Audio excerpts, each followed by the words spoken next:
Hello students. आज प्रश्न निर्माण भाग 3 में हम विशेषण पदों का प्रश्न निर्माण कैसे किया जा सकता है उसके बारे में चर्चा करेंगे। इसके पहले विशेष्य पदों का प्रश्न निर्माण हम कर चुके थे, 2 भाग में दिखाया गया। आज स्पेशली जो हम शुरू करने जा रहे हैं विशेषण पदों का प्रश्न निर्माण। तो विशेषण क्या होता है ना, जो विशेष्य को ठीक ठाक फॉलो करता है। और इसके बारे में आपको संस्कृत में एक सुविधा है ना, विशेषण विशेषण दोनों में ही क्या क्या होता रहता है ना, समान विभक्ति, समान लिंग इसमें और समान वचन, ये होना चाहिए। तो आज देखते हैं। तो इसके लिए जो चीज बहुत जरूरी है, पहले जैसे किम शब्द का प्रयोग नहीं होगा, यहां होगा कीदृश शब्द का प्रयोग। तो कीदृश शब्द पुल्लिंग के लिए हो जाएगा बालक जैसे, कीदृश शब्द नपुंसक के लिए, नपुंसक लिंग के लिए होगा फल जैसे। तो कीदृश हो गया बालक फल, बट समस्या एक जगह है स्त्रीलिंग को लेकर। इसके लिए कीदृश नहीं बल्कि कीदृशी का प्रयोग करना है, जो आपको नदी शब्द जैसे होगा। यानी आपको बालक लता जैसे हम करते थे स्त्रीलिंग के लिए, लता यहाँ पर नहीं चलने वाला है, यहाँ आपको नदी को तैयार करना है। तो मुझे उम्मीद है आप लोग बालक फल नदी अच्छी तरह से तैयार कर लेंगे। तो देख लीजिए बालक फल और नदी शब्द रूप। तो नदी नद्यो नद्यः, तो कैसे चलेगा, कीदृशी कीदृश्यो कीदृश्यः, सेम टू सेम द्वितीया, कीदृशिम कीदृश्यो कीदृशिः। ऐसे ऐसे करके जैसे नदी है उसको अभी फिलहाल प्रैक्टिस के लिए देख के ही कीजिए, आराम से हो जाएगा। तो चलिए, और ये प्रश्न निर्माण भाग 3 6-7 बच्चों के लिए नहीं है, स्पेशली 8 to 12 बच्चों के लिए है, ध्यान रखना, ठीक है। और इसके आने वाले पार्ट में, ये पार्ट तो आज ही खत्म हो जाएगा, कुछ नए टॉपिक जो सबके लिए होगा, ऐसे टॉपिक का चर्चा हम करेंगे। तो चलिए कुछ एग्जाम्पल 8, 9, 10 सबके लिए 2-2 करके एग्जाम्पल लिए हैं, चैप्टर नंबर भी दिया गया है।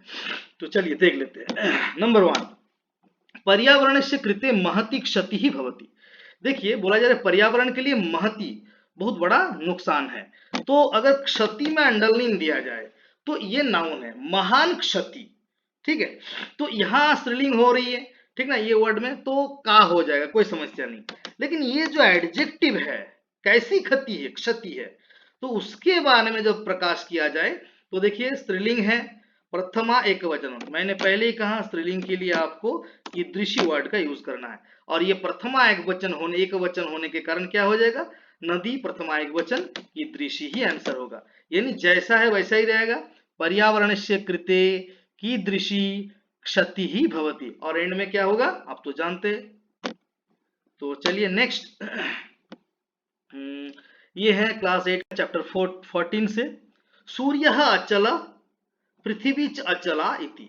तो सूर्य के बारे में बोला जा रहा है। देखिए ये प्रथमा विभक्ति एक वचनम पुल्लिंग इसलिए अचल, और ऐसे पृथ्वी स्त्रीलिंग है, प्रथमा एक वचनम इसलिए अचला हुई है। तो हम कैसे करेंगे इसको न, सूर्य पुल्लिंग बालक जैसे, कीदृश, याद आ रहा है बालक शब्द, बालक प्रथमा एक वचन कीदृश, और पृथ्वी पृथ्वी च, यहाँ क्या हो जाएगा कीदृशी इति, देन एंड में आप क्वेश्चन मार्क लगा देंगे।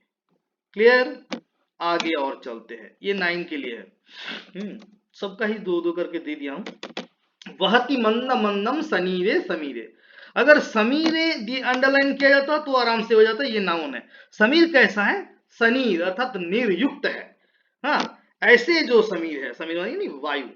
तो चलिए इसका आंसर कैसे होगा न, वहति मंद मंदं, और तो इसमें कौन सी विभक्ति है, हाँ समीर का सप्तमी का एक वचन हो रहा है, सनीर में भी सप्तमी का एक वचन, तो ये पुल्लिंग वाचक कीदृश वर्ड के अथवा फल शब्द का भी यूज कर सकते हैं, नपुंसक।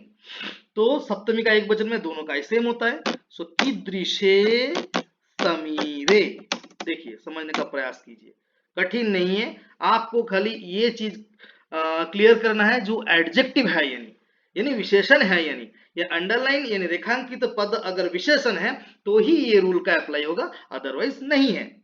चलिए नेक्स्ट, चैप्टर 1 का ही है, नताम पंक्ति, पंक्ति कैसी है न, झुका हुआ है, न नताम। सो यहाँ पर भी स्त्रीलिंग है, है ना, तो स्त्रीलिंग होने के कारण क्या हो जाएगा, कीदृशी का, और प्रथमा एक वचन है, नहीं प्रथमा एक वचन नहीं, द्विवचन मतलब द्वितीय विभक्ति एक वचन, सो कीदृशिम, देन जैसा है वैसा ही चलता रहेगा, ठीक है। कीदृशिम पंक्तिम आलोक्य मधुमाधवी नाम, देन क्वेश्चन मार्क। क्लास 10 का एग्जांपल भी दिया गया है इसमें, चैप्टर 1 से। दुर्वहम अत्र जीवितम जातम, जीवितम कीदृशम, जीवितम यानी जीवन, जीवन बहुत क्या हो गया, दुर्वह हो गया, कठिन हो गया है, तो यहाँ नपुंसक लिंग यूज किया जा रहा है जीवितम, तो कीदृश शब्द इसका नपुंसक प्रथमा एक वचन कर दीजिए।